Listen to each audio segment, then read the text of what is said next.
주택담보대출의 금리가 2%까지 떨어졌습니다. 기준금리 인하 기대가 시장금리 하락을 견인한 결과인데요.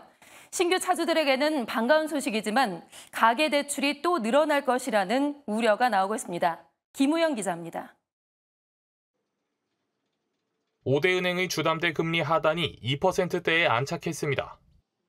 오늘 기준 시중은행의 혼합형주담대 금리는 2.99%에서 5.69%로 형성됐습니다. 특히 5년마다 금리를 재산정하는 주기형 대출의 금리 하단은 2.93%를 기록했습니다. 주담대 금리가 2%대를 기록한 것은 지난 2021년 3월 이후 처음입니다. 이는 주담대 고정형 금리의 준거가 되는 은행채 금리가 하락했기 때문입니다. 금융투자협회에 따르면 금융채 AAA 5년물 금리는 지난 21일 기준 3.454%로 집계됐습니다. 불과 지난달 초 4%에 육박한 것과는 대비되는 상황.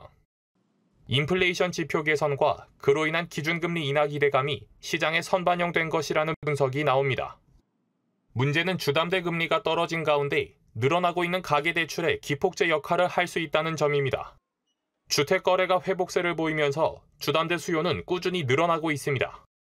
다음 달로 예고된 스트레스 DSR 2단계 역시 대출 수요를 앞당길 것으로 보입니다.